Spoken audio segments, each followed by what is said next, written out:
Bonjour à tous. Bonjour, bonjour. Bienvenue. Alors, je suis assisté de Florian Ogdin, hein, qui m'aide et qui va mettre en place toute la vidéo, tout le webinaire. Par contre, Florian, je ne me vois pas. Est-ce que tu pourrais apparaître? Parce que je pense que le fait que tu caches ta vidéo, je ne te vois plus. Est-ce que tu pourrais redémarrer ta vidéo, s'il te plaît? Tac, tac, tac. Parce qu'en fait, là, j'ai. Alors voilà, je suis là. Salut Nico. Merci. Alors, je ne te vois toujours pas. Je ne sais pas pourquoi. Tu me vois pas, mais t'as pas besoin de me voir, hein, Nico. Non, mais ça me rassure. Ça me rassure. Est-ce qu'on en est à combien de participants, Flo? Là, on est à 30 participants à la réunion, Très bien. dont Didier Bayot de Mayonnaire. Super. Tu peux lui ouvrir le micro? Il est ouvert, son micro? Oui, bah Alors, oui, c'est lui de s'ouvrir. Est-ce que vous m'entendez là? Ouais, oui, super Didier, t'as on réussi. t'entend Didier. Bonjour à tous et à toutes. Super. Bon, Flo, c'est toi qui me donne le top départ. Si tu penses que c'est bon, 30. Alors on a 30 Ouais, participants. Il y on avait, en on en attendait 50. on attendait 50. Bon, Euh, je pense qu'on peut. alors, Ah, Didier, non, Monsieur Bayeul n'a pas de son. Est-ce que tu as retrouvé le son? C'est bon, ok, super. on a 32. 32. Ok, ok. Tac, ok, ça marche. N'hésitez pas à nous faire signe si en effet vous avez des problèmes de son ou voilà. Ah, Bon, Franck Bernard. 10h03, on va encore attendre 10h05 si ça ne vous dérange pas. Et puis, on démarrera à 10h05. Bonjour les renards. Salut Pierrick. Bon, j'espère que tout le monde va bien, que le confinement, vous arrivez à tenir. Ça devient un peu frustrant, mais ça va le faire. On en reparlera aussi à la fin. On est en train de préparer un autre webinaire la semaine prochaine, donc on va enchaîner et on va présenter la nouvelle version de VisualFox, mais je vous en reparlerai plus à la fin. Donc c'est vrai que ça, c'est l'avantage du confinement, c'est qu'on a un peu plus de temps pour faire ce genre de choses. Voilà. Quelle heure il est? Tac, tac, tac. Il est 10h04. J'attends le top départ de ma speakerine. Et ben on a 36. Ouais, tout le monde se connecte là. 36 participants, donc je pense que tu peux y aller. Oui, Tu ouais, peux y aller. il y en aura Allez, vraiment. c'est parti. Eh bien, écoutez, bienvenue encore à Show tous. must go on. On va démarrer ce webinaire. Donc, le thème, c'est les facteurs clés de succès et des retours terrain. Donc, l'idée, en fait, elle est la suivante. C'est de décrire les étapes et les acteurs clés d'un projet en autoconsommation. L'idée, c'est pas d'y aller non plus très, très précisément, mais c'est pour que vous ayez bien, en fait, le schéma dans la tête et de voir qu'en fait, même si on a besoin d'éléments comme Enerfox pour pouvoir bien mesurer et appréhender un projet, il faut de toute façon des hommes derrière. Et c'est un peu l'idée d'Enerfox, c'est d'arriver à agréger tous les acteurs autour du projet. Donc le webinaire va se présenter comme ça. Je vais vous présenter les différentes étapes, les acteurs clés. Je serai accompagné donc de Didier Bayot de Mayonnaire, qui est notre bureau d'études partenaire depuis le début de l'aventure Enerfox. Donc, il interviendra plus pour présenter les deux sujets, les deux projets qu'on va vous présenter. Didier, est-ce que tu veux dire deux mots pour te présenter?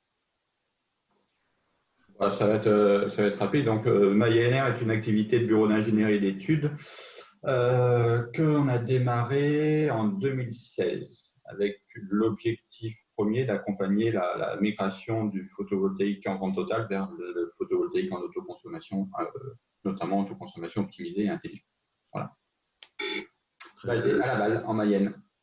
Très bien, merci Didier. Et moi je rappelle donc Enerfox, nous on développe et on vend une solution matériel et soft pour monitorer, piloter les installations professionnelles en autoconsommation. Voilà. Donc, on est aussi basé en Mayenne, on est effectivement voisin de Didier. Donc, j'attaque la première partie tout de suite. Donc, les étapes et les acteurs clés d'un projet. Donc, on démarre bien évidemment du projet avec un client. Et le client va se poser déjà la question, c'est quoi ses motivations et ses objectifs?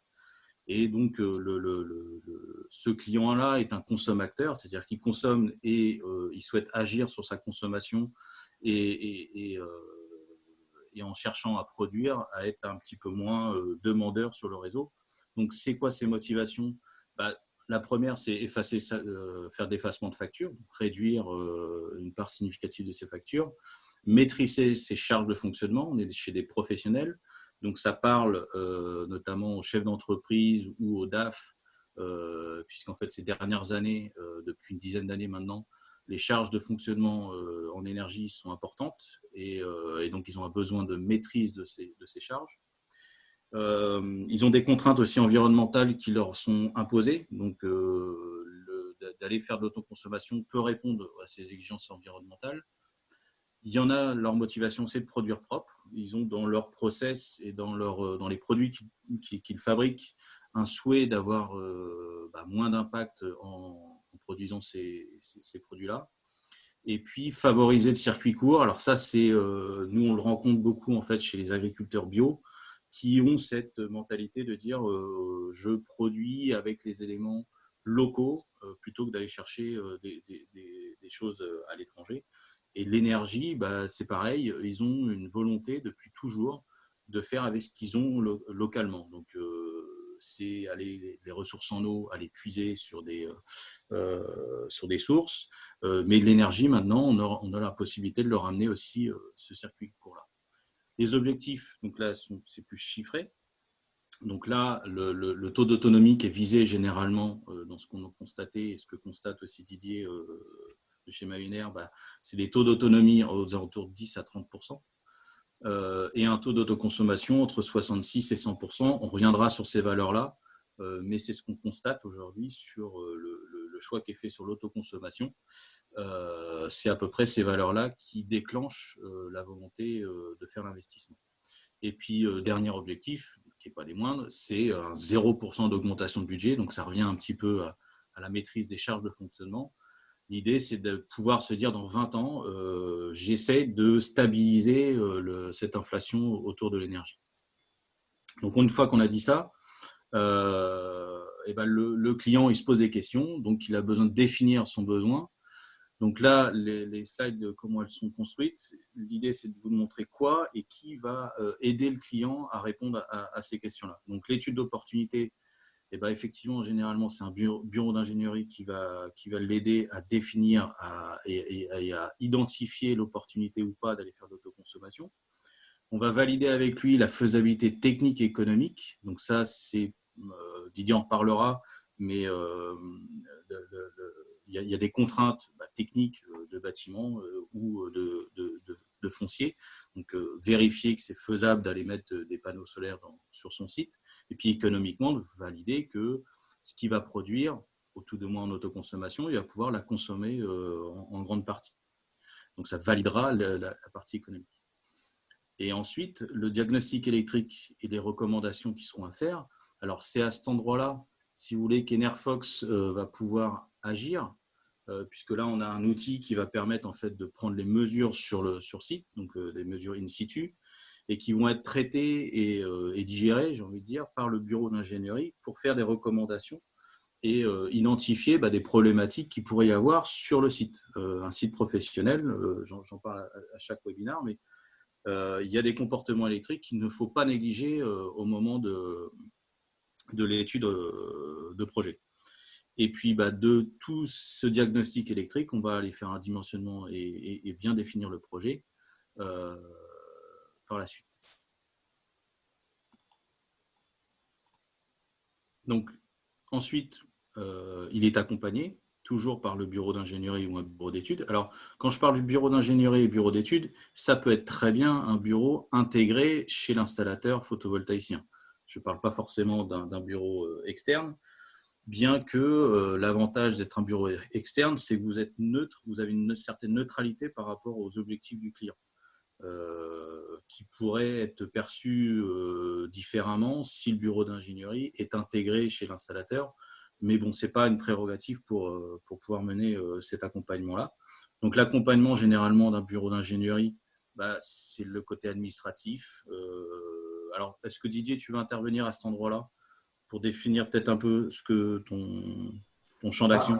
L'accompagnement, c'est un terme large. À minima, peut y avoir l'accompagnement sur tout ce qui est démarches administratives et EDIS, notamment. Ça peut être aussi au niveau des démarches urbanisme. Mais s'il y a d'autres corps de métier, et selon le savoir-faire du bureau d'ingénierie, ça peut être sur d'autres aspects, type bâtiment, par exemple. Voilà. Donc, c'est tout ce type d'accompagnement, je dirais maîtrise d'œuvre, qui, selon le client, il peut avoir lieu d'avoir besoin de le faire. Des fois, il est autonome. Voilà. Bien sûr. Donc, oui, effectivement, l'assistance de maîtrise d'ouvrage, et puis des fois, tu aides aussi sur la rédaction du CCTP, non, quand on est sur des appels d'offres? Ouais, en marché public, oui, beaucoup. Ouais. Beaucoup sur la définition technique, analyse des offres et accompagnement de la réalisation du chantier. En marché privé, il n'y a pas la même volonté des fois du maître d'œuvre d'être accompagné là-dessus? Moins. Ils sont plus autonomes en règle générale. Tout simplement parce que sur les marchés publics, on a affaire à des élus et ils ne sont pas forcément technophiles. D'accord. Ils ont besoin vraiment d'être accompagnés. Et puis ils ont des objectifs, je dirais des missions de neutralité qui sont encore plus importants dans le domaine des marchés publics. Donc, il faut vraiment que toutes les étapes soient gérées par des intervenants externes. Donc là, vous avez compris effectivement là le rôle, enfin la valeur ajoutée plus au niveau du bureau d'ingénierie. À cet endroit-là, à ce moment-là, Enerfox n'est pas forcément présent autour de ça. On reviendra en fait au moment justement de la réalisation, qui là est faite par les équipes d'installation, qui vont aller installer la centrale de production et qui à ce moment-là vont aller installer le gestionnaire et centrale de mesure Enerfox. S'il y a eu déjà des éléments en fait, qui ont été installés au moment de la définition du projet avec le client, ces éléments-là peuvent être, s'ils ont été installés en dur, peuvent être réutilisés au moment de la finalisation de l'installation de la centrale de production. Et il n'y a que des éléments rajoutés aux premiers éléments déjà installés. Alors, quand je parle des éléments, c'est quoi? C'est les centrales de mesure ou compteurs et la box qu'on aurait installée en dur chez le client. L'avantage, c'est que si c'est déjà installé, le client, lui, pendant toute la période de la définition jusqu'à la réalisation, il a déjà un outil qui fonctionne, alors pas en autoconsommation, mais en monitoring de sa consommation. Et on le verra sur un des projets qu'on va voir tout à l'heure, mais le fait d'avoir ce niveau d'information-là, déjà le client ou consommateur, il agit déjà en fait sur sa consommation et réduit en fait sa facture. Donc c'est là où la solution est intéressante à proposer dès le début chez vos clients, puisqu'on va pouvoir lui permettre d'avoir déjà un outil d'analyse de son site. Et à ce moment-là, donc lors de la réalisation, il y aura aussi les éléments de pilotage qui sont intéressants à mettre en place. Et donc là, c'est avec les équipes d'installation et aussi avec le concours du bureau d'ingénierie quand il s'agit de paramétrer ce pilotage-là en reprenant les éléments qui ont été définis au moment de l'étude. Et puis après, on arrive à l'exploitation du système. Donc là, c'est le client qui va aller voir son interface VisualFox, l'interface qu'on lui met à disposition. Et puis, cet outil-là, il sert aussi bien au client, mais aussi bien au bureau d'ingénierie, à l'installateur, pour continuer de suivre ce qui se passe chez le client.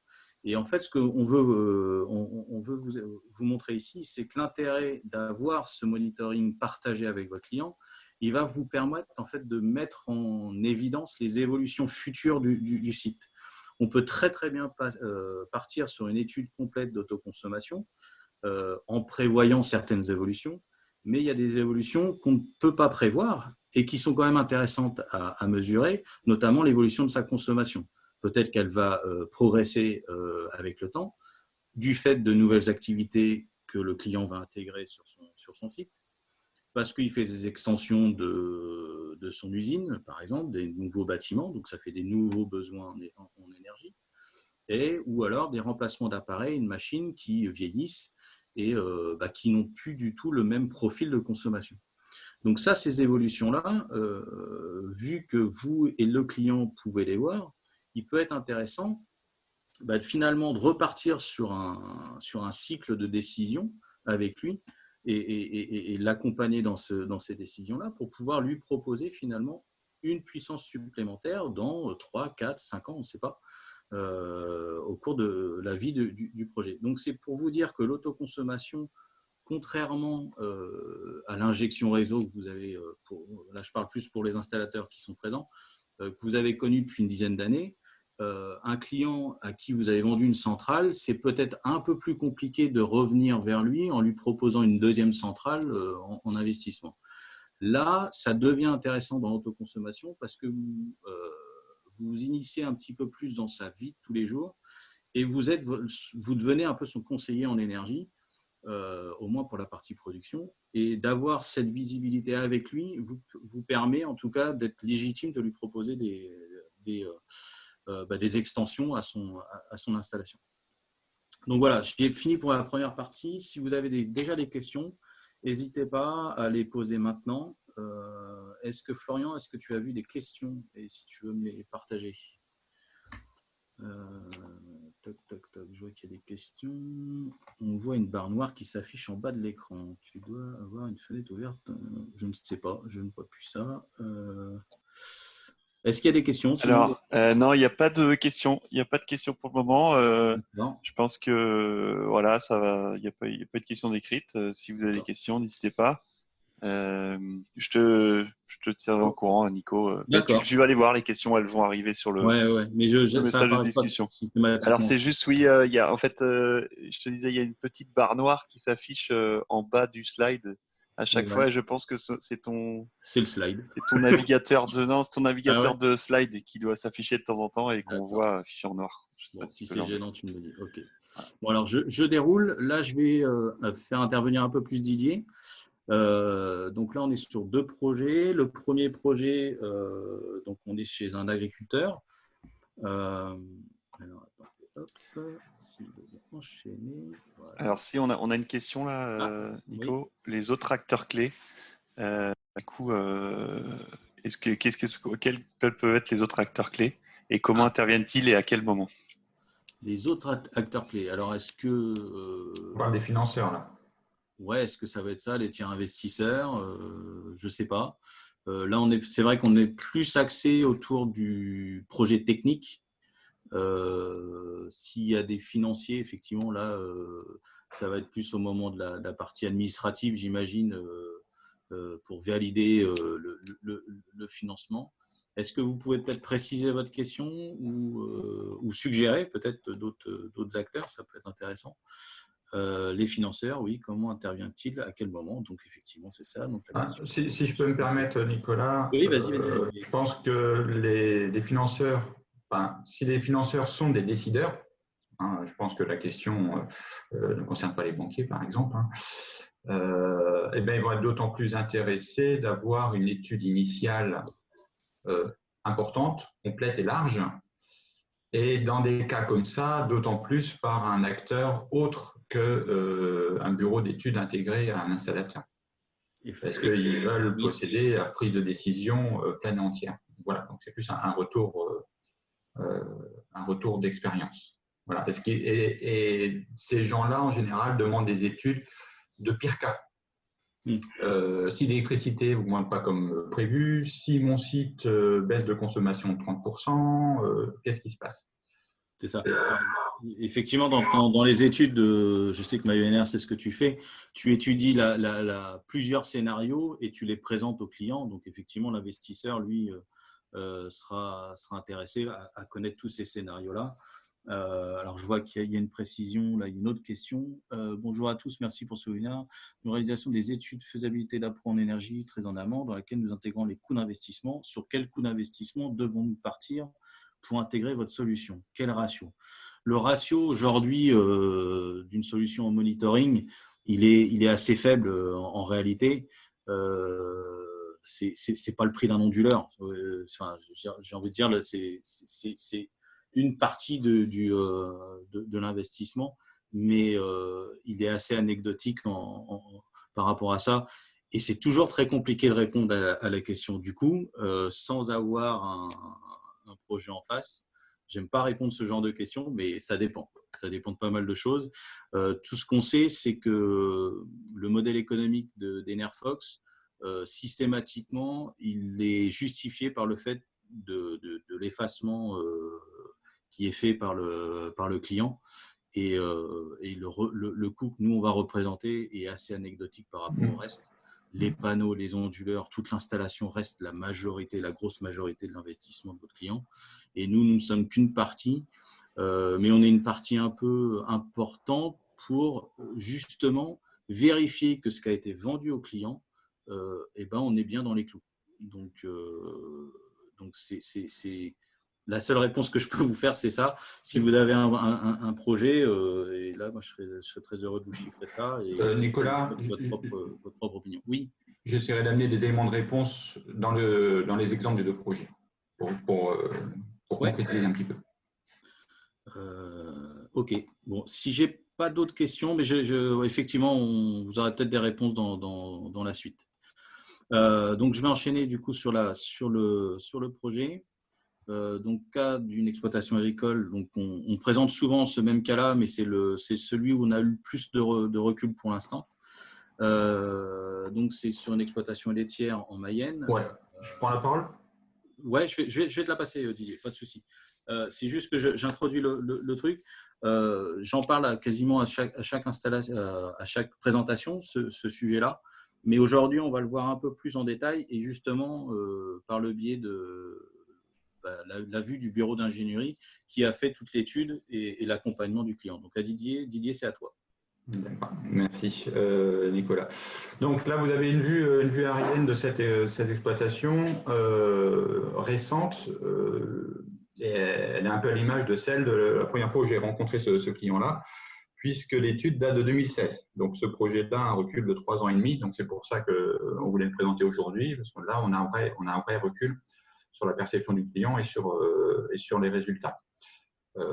Donc on est sur une exploitation laitière. Alors, en général, juste pour cadrer un petit peu, si vous ne connaissez pas ce monde-là, la production laitière, il y a deux façons de s'organiser. Soit on est sur des traites des vaches laitières matin et soir, soit on est en robot de traite en automatique et donc on est plus sur une régularité de consommation.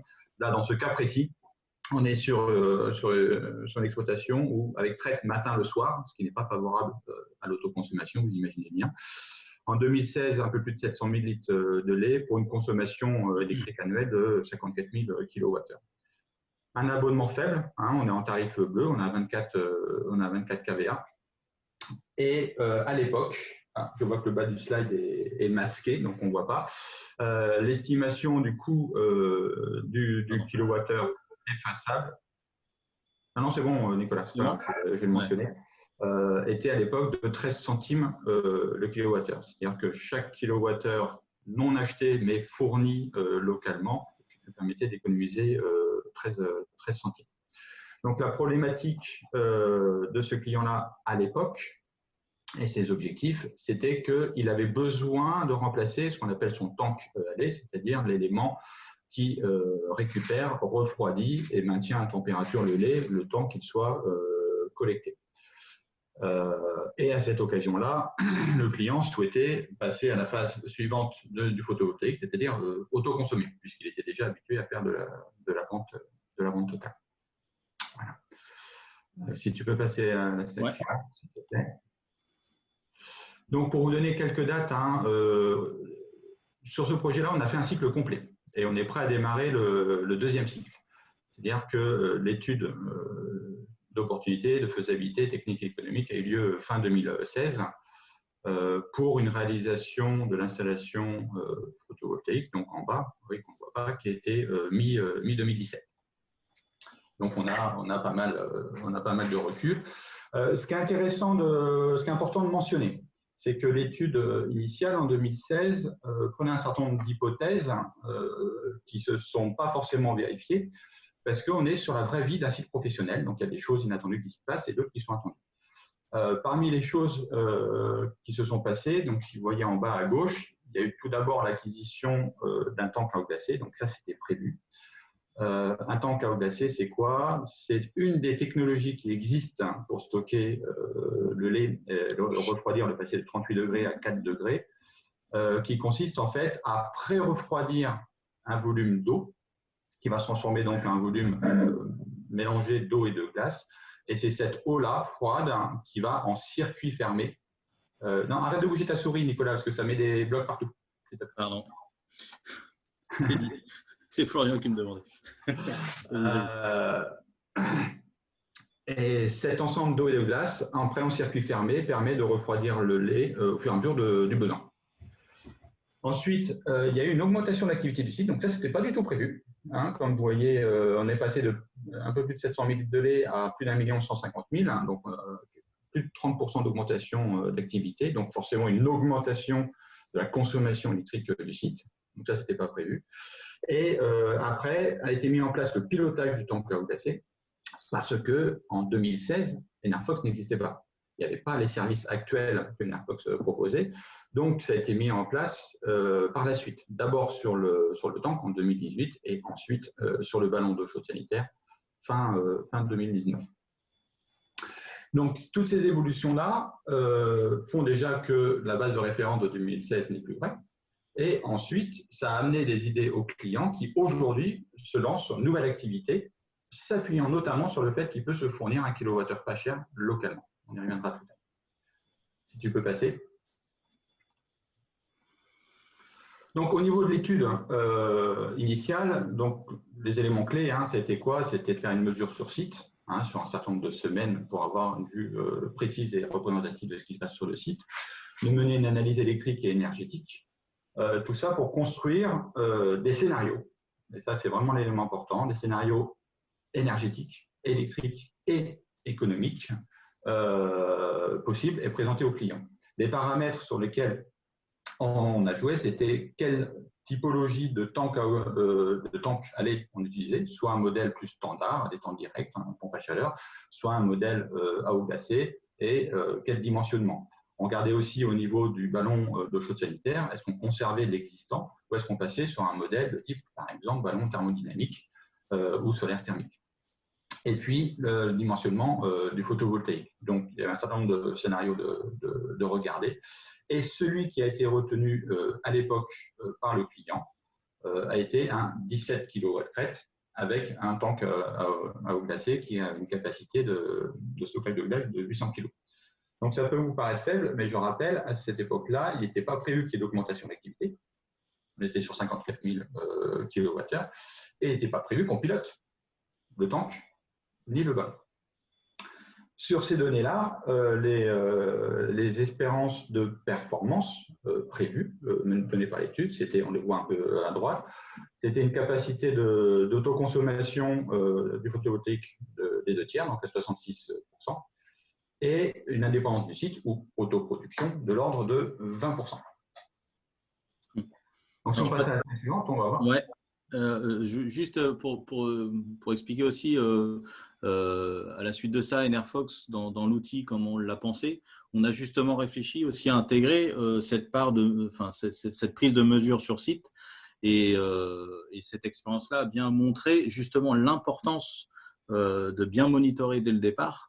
Je regardais dans la plupart des webinaires que vous pouvez suivre en ce moment sur l'autoconsommation, c'est ce qu'on parle, enfin c'est vraiment le point sur lequel on insiste le plus, notamment dans le monde du professionnel, c'est cette mesure, cette prise de mesure in situ qui est vraiment importante pour bien définir les scénarios, parce que là on va le voir effectivement sur le slide suivant, il y avait plein de choses qui auraient pu être prévues et alors Didier, je vais te laisser la parole pour commenter ça. Donc, effectivement, en rappel au-dessus, toutes les évolutions qui ont eu lieu, qui n'étaient pas prévues. D'où l'importance d'avoir une référence initiale, parce que si le client revient vous voir, si vous êtes installateur, en disant les chiffres que j'ai, ce n'est pas ceux qui étaient prévus, eh ben, c'est toujours bien d'avoir une référence qui permet de comparer, de dire oui, ok, c'est différent, mais forcément, vous consommez plus différemment, vous avez changé des éléments ou vous n'avez pas respecté les hypothèses d'évolution prévues. Donc, ça s'explique, c'est logique. Maintenant, la question est plutôt que de dire que ça ne marche pas, c'est de comprendre pourquoi c'est différent et de s'appuyer dessus pour évoluer de la meilleure manière qui soit par rapport aux objectifs du client. Et en l'occurrence, si on regarde les chiffres concrets, donc vous avez les attendus à droite et les constatés à gauche, et ben sur cette installation-là, où on s'attendait à 66% d'autoconsommation, on est passé à 94% de taux d'autoconsommation. 94% de taux d'autoconsommation dû à un certain nombre de raisons, et notamment l'augmentation de consommation, certes, et le pilotage. Le pilotage du tank à eau glacée principalement, puisqu'il était en fonctionnement toute la partie de la période là pris en référence, de mars 2019 à mars 2020, et un petit peu le ballon d'eau chaude, puisqu'il a été mis en pilotage uniquement en décembre de l'année dernière, donc sur la partie hivernale. Et une indépendance, une autoproduction qui est, malgré l'augmentation de la consommation du site, qui est restée à 20%. C'est-à-dire qu'en fait, au lieu de chuter de 20% à 15%, ce qui aurait été le cas d'une ce qu'on appelle une autoproduction passive, c'est-à-dire sans intelligence, juste on espère qu'au moment où ça consomme, ça soit le moment où ça produise, et inversement, ben, on a récupéré 5 points de plus du fait du pilotage, et on a retrouvé nos 20% d'indépendance, toujours avec la même petite centrale de 17 kg.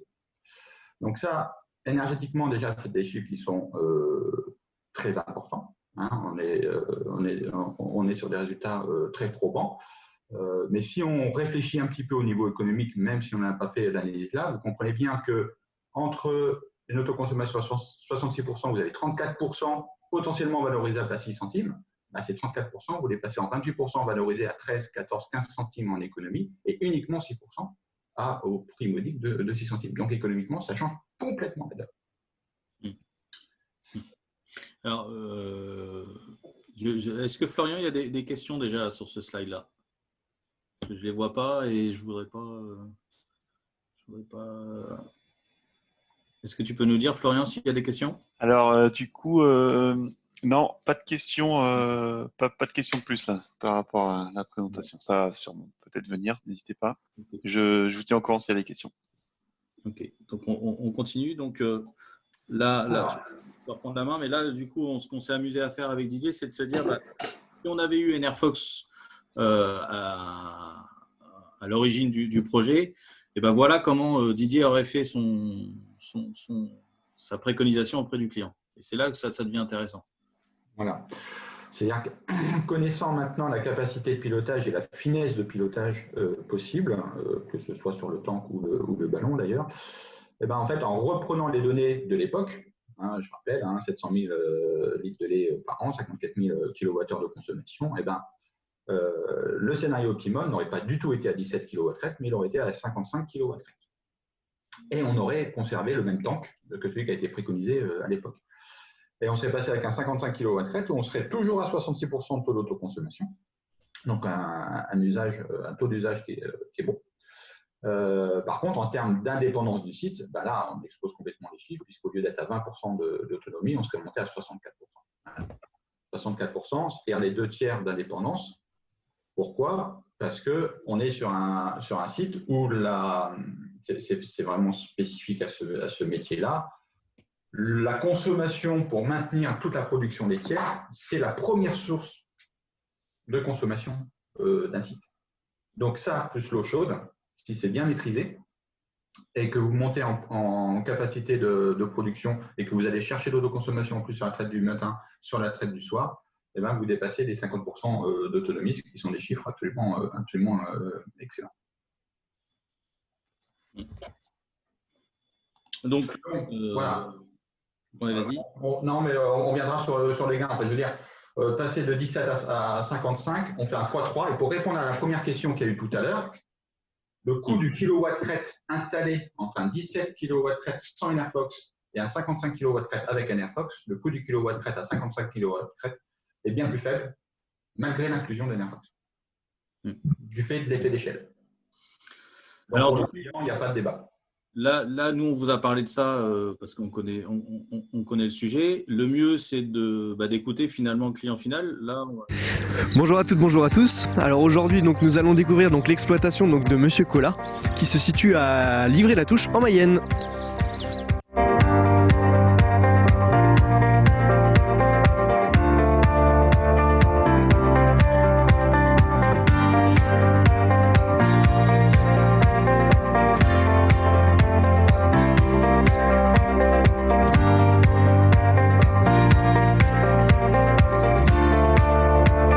Alors bonjour Monsieur Colas, merci de nous accueillir sur votre exploitation. Est-ce que vous pouvez nous expliquer en quelques mots votre principe sur l'exploitation, ce que vous faites?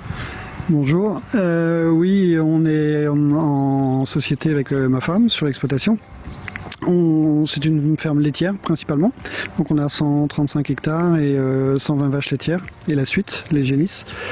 Donc voilà, on produit maintenant principalement à base d'herbes et on entame une conversion en agriculture biologique. D'accord. Alors vous avez choisi la solution Enerfox pour optimiser votre autoconsommation. Concrètement, est-ce que vous pouvez nous dire comment ça fonctionne sur votre exploitation? Oui, alors en fait l'étude qu'on a fait des consommations électriques nous a mis en lumière le fait que le tank à lait était un gros consommateur, le plus gros consommateur d'exploitation laitière comme souvent. Et donc il est pilotable parce que c'est un tank à eau glacée et qu'on va avec la production solaire, on va pouvoir à ce moment-là stocker de la glace pour réutiliser cette glace pendant les traites pour refroidir le lait. Voilà. Donc ça marche très bien.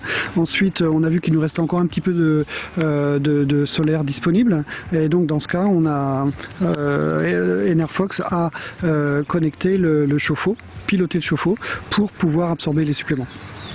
Donc au global ça marche très bien, les résultats sont là. Donc je crois qu'aujourd'hui on est à un effacement de notre facture sur les 3 derniers mois de 34%. Donc l'objectif est déjà atteint. On espère toujours d'affiner pour faire un peu mieux, mais franchement les résultats sont là. Alors est-ce que l'optimisation dont on parlait tout à l'heure vous contraint dans votre activité? Non, en fait c'est relativement simple. L'installateur a posé le dispositif en fait, a fait le paramétrage aussi, etc. Et ensuite moi j'ai juste une veille sur mon ordinateur pour surveiller comment ça se passe. Mais vraiment rien de compliqué. Ça m'amène pas plus de travail tous les jours. Voilà. Alors comment envisagez-vous le futur dans votre activité? On a en fait un projet de mise en place d'un atelier de transformation laitière de desserts lactés et avec notre fils Léo, et donc on veut monter l'installation avec des outils qui ont des grosses consommations électriques mais qui soient pilotables en fait. Et donc l'objectif c'est ensuite de connecter ces outils-là avec le boîtier Enerfox et de redimensionner le champ photovoltaïque en fonction des besoins. Donc on en saura un peu plus à ce moment-là, quels seront les besoins et on s'adaptera. Voilà.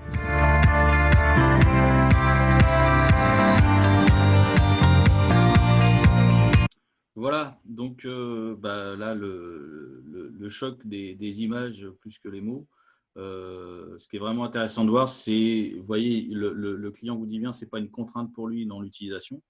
On a vu aussi que l'outil VisualFox qui est lié à notre système, c'est assez simple pour lui de comprendre les informations qu'on lui redonne. Donc ça, c'est un élément assez intéressant à voir dans la valorisation de l'offre que vous faites avec une solution comme Enerfox.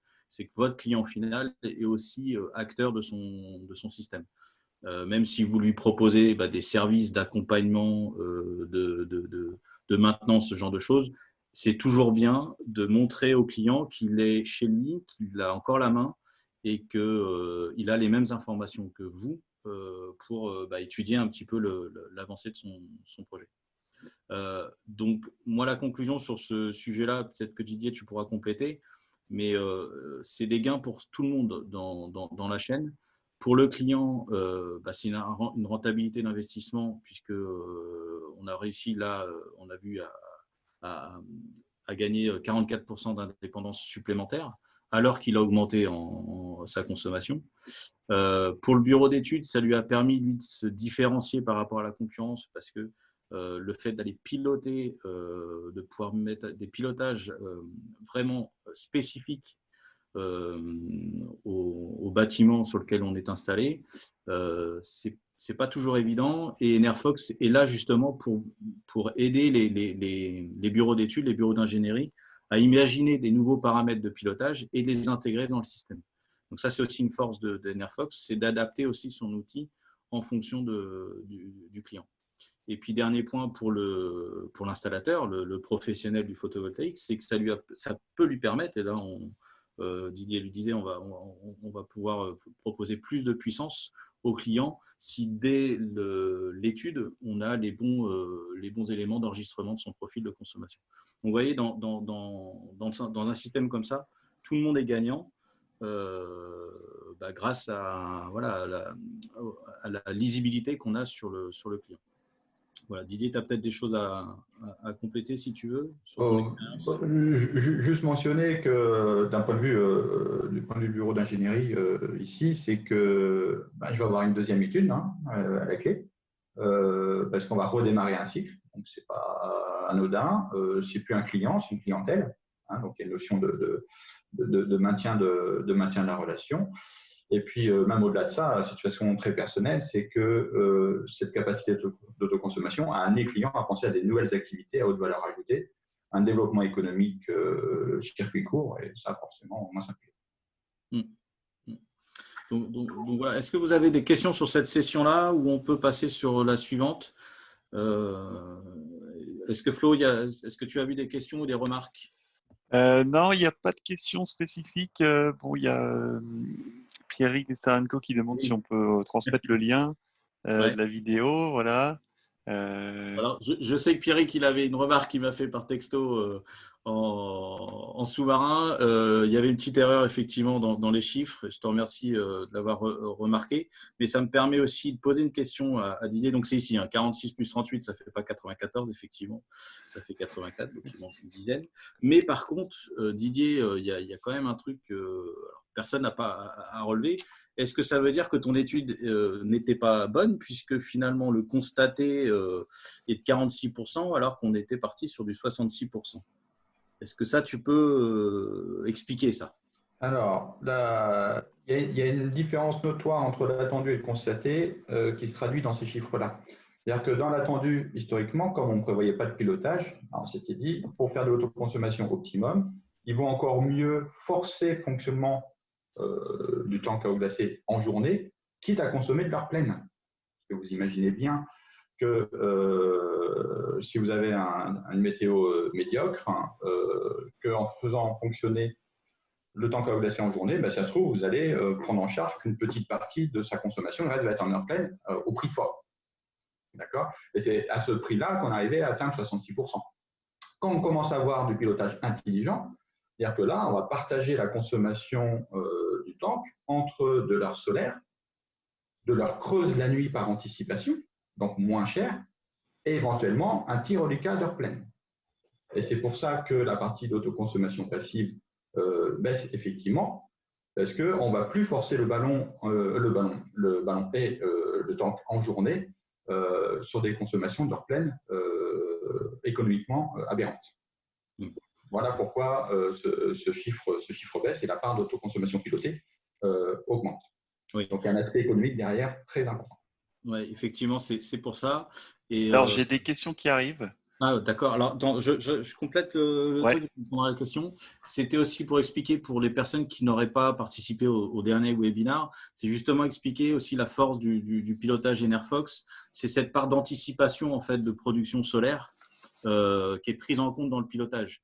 Parce qu'aujourd'hui, dans le pilotage tel qu'on l'entend dans l'autoconsommation, on fait ce qu'on appelle du pilotage réactif, c'est-à-dire le système constate qu'il y a un surplus et va démarrer les machines à ce moment-là. Nous, en fait, ce surplus-là, l'idée, c'est qu'on a des algorithmes en fait, qui les prédisent en prenant en compte en fait, des données météo. Et ça nous permet, en fait, justement, dans le cas là, de de ce client-là, c'est de dire de prioriser la donnée, on va dire, économique. Est-ce que vaut mieux que je démarre mon tank à glace en heure creuse plutôt qu'en heure pleine? Et sachant qu'en heure pleine, est-ce que j'aurai du soleil? Et donc, en fait, le système fait à chaque fois ce choix-là. Et donc, on peut prendre en compte ces différences de tarification-là. Donc, c'est plus du réactif, c'est de l'anticipatif. Et c'est ce qui fait, effectivement, encore une fois, qu'on augmente un peu la part de l'autoconsommation pilotée. Alors, j'écoute tes questions, Florian. Alors, du coup, ouais, merci pour les questions. On a 3 questions là, donc une de Laurence Schrapati sur l'amortissement de l'investissement. Ouais. Quel est l'amortissement de l'investissement? Donc, je suppose lié à Enerfox. Voilà. Ou lié au projet global. Ou le projet global. Ouais, Ok. C'est quoi la question? C'est quoi l'investissement? Combien est l'amortissement de l'investissement? Je ne sais pas si Laurence peut préciser un peu sa question, mais voilà. Est-ce que ça amortit? J'imagine que c'est ça. Je pense le temps d'amortissement ou... Ouais. Je peux peut-être donner des éléments de réponse. Toi, tu as les éléments financiers là, sur celui-là. Donc, voilà, Laurence précise, temps de retour de l'investissement total. Voilà. D'accord. Total. Alors, je vais faire du comparatif par rapport à la vente totale, parce que comme c'est lié à l'irradiation solaire du lieu, si je donne des valeurs absolues, et si jamais la personne qui a posé la question habite dans le sud ou dans le nord, la réaction ne va pas être la même. Donc, pour dire les choses globalement, on a une rentabilité sur 20 ans de l'investissement initial qui va être plus élevé, mais en même temps, comme on est sur de l'effacement d'un achat d'électricité qui subit une inflation, on a un temps de retour sur investissement qui est analogue à la vente totale ou un petit peu plus long, 1 an ou 2. Alors ça, c'était avec les hypothèses de 2016. Quand je connais aujourd'hui les prix réels d'achat, au bout de 2 ans et demi, même 3 ans et demi, l'inflation était bien au-delà de ce que j'avais pu anticiper en 2016. Donc, en fait, en réalité, il est potentiellement probable que le temps de retour sur investissement réel soit plus court que sur ces autres installations qu'il a sur l'exploitation qui sont, elles, en vente totale. Oui, parce qu'en fait, si je comprends bien, le retour sur investissement est lié en fait à cette inflation-là. C'est de l'inflation du coût de l'énergie. Il est complètement lié. Il est complètement lié. Selon que vous prenez une hypothèse d'augmentation de l'électricité de 0%, ce qui n'a aucun sens, ou à contrario de 10%, ce qui n'a peut-être pas de sens non plus, vous allez avoir un temps de retour sur investissement qui va changer de plusieurs années. Voilà. Ok, on a une autre question. Du coup, quelles sont les références de vos produits que vous utilisez pour le pilotage du ballon et du tank? Donc, quel produit utiliser? Alors, sur le tank à glace et le ballon d'eau chaude, en fait, on le voyait tout à l'heure dans la vidéo, on a un petit boîtier qu'on fabrique qui pilote en fait des relais de puissance. Donc, le fabricant de tank à glace, on a travaillé avec lui pour voir à quel endroit on pouvait s'interfacer sur son groupe froid pour démarrer ou arrêter son groupe froid. Et puis, sur le ballon, on a tout simplement remplacé en fait comment on appelle ça, le petit taurodateur. L'horloge. L'horloge, voilà, merci. L'horloge électrique. Et on a remplacé en fait cette horloge-là. Donc, en fait, on pilote directement le relais de puissance des appareils. J'espère avoir répondu à la question. Et le nom du produit, c'est la Fox Control. Alors, on a la réponse. Voilà. Alors, du coup, on a une autre question. Un agri déjà équipé en revente totale peut-il diviser son installation actuelle afin de l'utiliser en autoconsommation? Ah, ça, c'est une question que je vais poser à Didier, là. Là, on n'est pas sur une problématique technique, on est sur une problématique contractuelle. C'est-à-dire que si le producteur a un contrat dans le cadre, je dirais, de l'arrêté tarifaire 2006, 2012 ou 2017, il est engagé à vendre pendant 20 ans sa production à EDF obligation d'achat ou tout autre acheteur obligé. Et pourquoi? Parce qu'il a une subvention à la clé. Donc, il n'a pas le droit de se dédire. Là, c'est un problème juridique. Ça n'a rien à voir avec une problématique technique. Techniquement, c'est tout à fait envisageable à partir du moment où son installation photovoltaïque est découpable au maillon de l'onduleur. C'est sûr que si c'est une installation avec un seul onduleur, c'est soit il injecte en vente totale, soit il injecte en autoconsommation.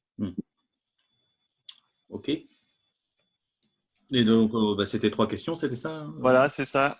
Pour l'instant, je n'en ai pas d'autres. Je vais enchaîner sur le dernier cas. Comme ça, on va essayer d'être dans les temps. Malheureusement, je pense qu'on va avoir un peu débordé. Donc là, on va parler plus d'une installation où, pour l'instant, on n'a pas encore un an de recul, mais on a déjà en fait des bénéfices à apporter aux clients, notamment grâce à la supervision. Donc encore une fois, là, je vais laisser présenter le cas à Didier Bayot de Maillot NR. Donc là, c'est le cas d'une industrie haute couture qui souhaite rester anonyme. Donc, on ne dira pas qui c'est. Mais c'est une belle installation. Donc, je te laisse la main, Didier.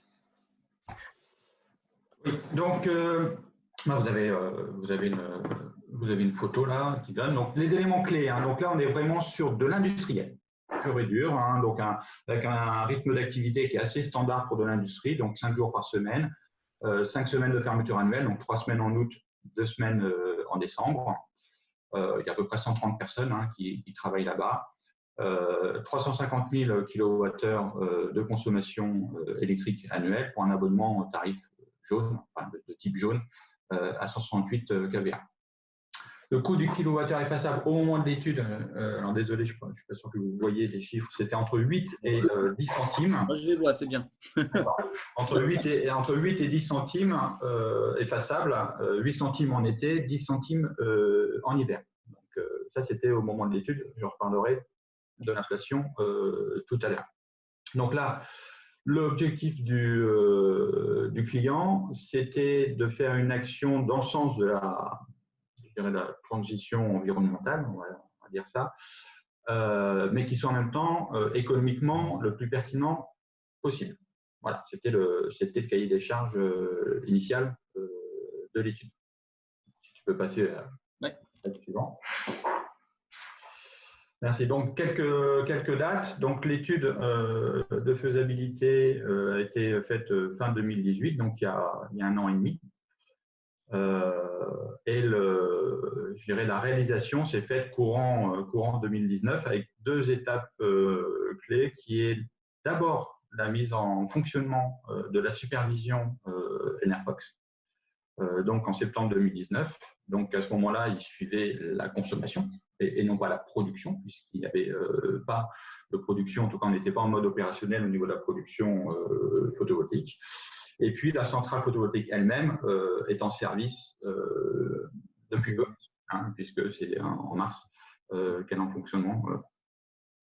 Et donc, aujourd'hui, on démarre l'exploitation en configuration normale, mais on a un recul de 6 mois sur le fonctionnement, sur l'usage par le client, la perception par le client de la supervision Enerfox, de ce que ça lui apporte. Et c'est ça dont je veux vous faire part aujourd'hui. Si tu peux passer. Voilà, donc au niveau de l'étude initiale, donc pareil, une mesure sur site, une analyse électrique et énergétique, très important. Élaboration de scénarios. Alors les paramètres clés des scénarios sur ce cas d'étude, c'était surtout les différentes hypothèses d'évolution d'activité et de consommation du site. Pourquoi? Parce qu'il peut y avoir des carnets de commandes très variables, des rythmes de fonctionnement associés assez variables, vendredi après-midi ou pas, samedi matin ou pas, voire même samedi après-midi ou pas. Donc, il y avait pas mal de scénarios à regarder par rapport à ça. Par contre, il y a un paramètre que le client ne souhaitait pas qu'on regarde. Il est parti du principe que de toute façon, chez lui, il n'y avait rien de pilotable. Donc, il n'a même pas voulu que ça soit regardé au niveau de l'étude. Sur l'ensemble des scénarios proposés, hein, qui étaient assez larges, le scénario retenu est celui que vous avez vu en photo, donc c'est un 100 kW sur tracker monoaxe, avec aucun pilotage.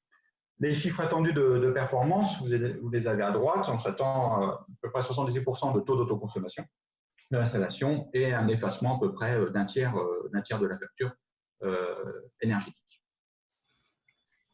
Je peux passer au slide suivant. Donc aujourd'hui, on en est où? Ce que je vous disais, on est en phase d'exploitation et on s'en aperçoit aujourd'hui en phase d'appropriation par le client. C'est-à-dire, c'est un projet, je veux dire, c'est pas juste un chèque qu'il a signé, quoi. Aujourd'hui, il prend en main l'outil, il prend en main la compréhension de ce qui se passe. Et là où c'est vraiment intéressant, à mon sens, là, on est dans un environnement industriel, donc on a deux types d'interlocuteurs. On a le responsable d'exploitation, maintenance, qui est vraiment un technophile qui veut aller dans le détail, comprendre ce qui se passe et utiliser toutes les informations qu'il a. Et à côté, on a le gérant du site, un pur financier, qui ne connaît pas l'électricité, très clairement, et lui, ce qui l'intéresse, c'est l'efficacité du système, prévu, réalisé, et pouvoir comprendre ce qui se passe. Et aujourd'hui, ce qui est intéressant, c'est que les deux l'utilisent, chacun pour son besoin propre, et donc le service rendu est là. Et puis, ce qui est intéressant, c'est ce qu'on a mis là sur le slide, c'est que de lui-même, le client, et ça, je pense que c'est plus le gars à la maintenance, c'est de se dire mais attends, je vois des choses qui démarrent à telle heure, je pourrais peut-être les faire démarrer autrement. Et donc, finalement, c'est le client qui va proposer de dire bah, tiens, je voudrais qu'on mette en place du pilotage sur ça, ça et ça. Et donc là, c'est juste. C'est du pain béni pour MyENR parce que lui, il a pas autant la compréhension que peut avoir la personne à la maintenance parce que c'est vraiment lui qui connaît comment fonctionne son site. Donc là, je pense que c'est un bon allié après pour MyENR à mettre en place les bons paramètres de pilotage. Oui, absolument, effectivement. En fait, ça leur donne une capacité de compréhension, de diagnostic et d'être fort de proposition par eux-mêmes. Et donc aujourd'hui, ils commencent déjà à réfléchir à démarrer un deuxième cycle, mais sur du pilotage, pour commencer à piloter les choses. Ouais. Donc du coup, voilà les résultats. Donc on ne vous présente pas le résultat solaire, puisqu'on vous l'a dit, la mise en service définitive a été faite en mars de cette année, donc le recul n'est pas suffisant pour la partie autoconsommation. Mais là, ce qu'on voulait vous montrer, c'est finalement l'évolution du site qui n'est pas prévue dans l'étude et les actions d'économie en fait qu'a mené finalement le client là sur les 6 mois, parce qu'au démarrage d'Enerfox en septembre, le client a pu commencer à regarder le comportement électrique sur son site. Comme on lui a donné la possibilité d'avoir cette visibilité-là, donc c'est Didier qui m'a donné ces chiffres-là client et il était retourné sur l'outil VisualFox pour voir ça.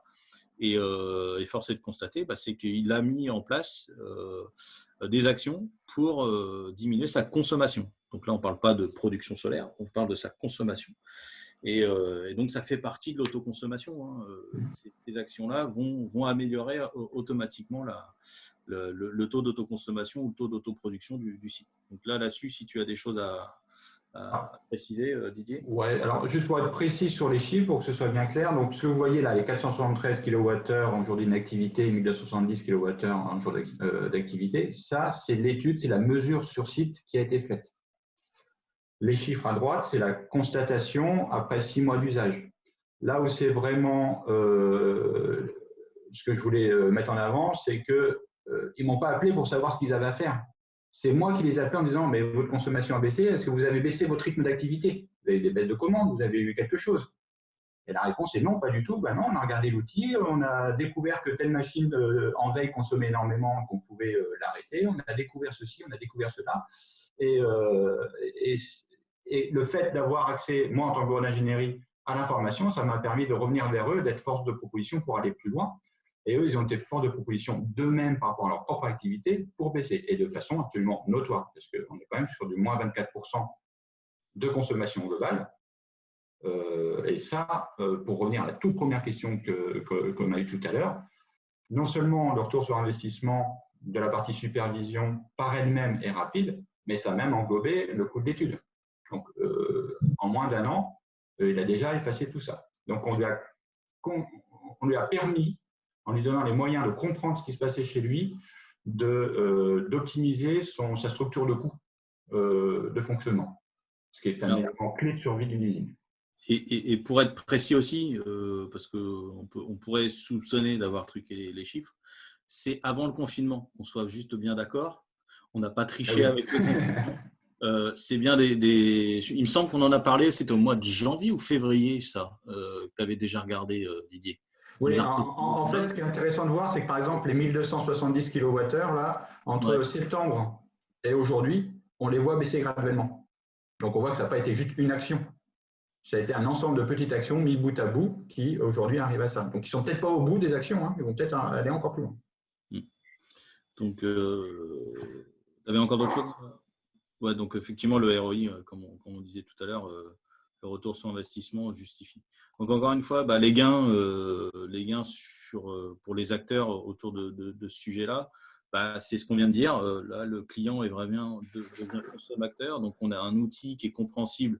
On l'a bien vu, aussi bien pour quelqu'un qui est très technique, mais aussi bien pour quelqu'un qui est plus sur la partie financière et moins technique dans l'analyse des chiffres. Donc ça, c'est un gain non négligeable. On vient de le voir avec les chiffres. Et puis, pour le bureau d'études et l'installateur qu'on travaillait ensemble, ça permet aussi, encore une fois, d'être différenciant. Alors là, la différenciation, on est d'accord, à la base, ça n'a pas été par le pilotage. On l'a bien vu, le client avait dit non, pour moi, le pilotage, ce n'est pas pour moi. Mon usine, elle doit tourner comme ça. Je ne veux pas qu'on touche à ça. Non, l'autre élément, c'est justement la possibilité d'amener en fait tout ce monitoring-là. Et c'est en fait la différenciation qu'a amené Enerfox, aussi bien sur le bureau d'études que pour l'installateur qui a vendu l'ensemble.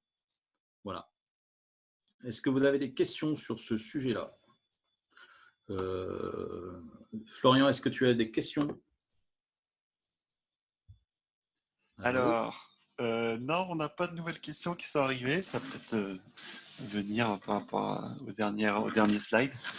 Ouais. Pour l'instant, je n'ai pas de questions qui sont arrivées. D'accord. Écoutez, n'hésitez pas, en tout cas, envoyez des mails. Didier, est-ce que tu as des choses à rajouter? Non. Ok.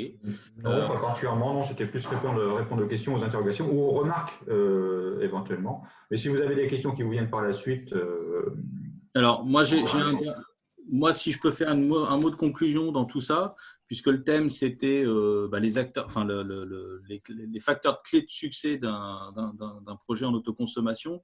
Donc, si on doit en retenir, ça va être la prise de mesure en amont du projet pour avoir le bon profil de consommation, d'avoir des acteurs qui s'entendent, et donc ça veut dire qu'avoir un bureau d'études, un bureau d'ingénierie dans la boucle, on va dire une personne qui est vraiment neutre, enfin une entité qui est neutre par rapport à l'approche de la vente de la puissance installée. Il est neutre parce qu'en fait, son objectif, c'est de répondre aux besoins du client, ce n'est pas de vendre de la puissance. Donc, c'est un avantage, je pense, non négligeable et ça permet d'avoir une neutralité sur les scénarios qui sont proposés aux clients. Donc, ça, c'est un des facteurs clés aussi de succès. Et le dernier, je pense que c'est le client, justement, c'est de l'intégrer dans ce projet d'autoconsommation. Il n'est pas que consommateur, pour le coup. Il doit être acteur de son projet et de lui mettre à disposition un outil de monitoring en amont de son projet pour voir ce qui se passe chez lui, contribue justement à ça, au fait qu'il soit acteur, qu'il devienne acteur de son site. Et donc, Enerfox a cet avantage-là d'amener ces outils-là pour l'ensemble du projet, le client, le bureau d'études et l'installateur, et d'avoir une meilleure compréhension du sujet. Donc voilà, je vous remercie tous de votre attention. Je vous invite, on est en train de préparer, donc comme je vous disais, prochain webinaire pour la semaine prochaine. On va lancer la version 1.1 de notre outil VisualFox. Donc vous pourrez encore une fois vous inscrire comme vous l'avez fait là sur EnerFox. On va mettre en ligne le lien très prochainement, je pense d'ici demain ou après-demain. Et puis je vous enverrai de toute façon des invitations. Donc voilà, je vous remercie encore tous et n'hésitez pas à nous contacter sur le site, par internet, enfin comme vous voulez. On est à votre disposition. Merci à tous. À bientôt. Au revoir.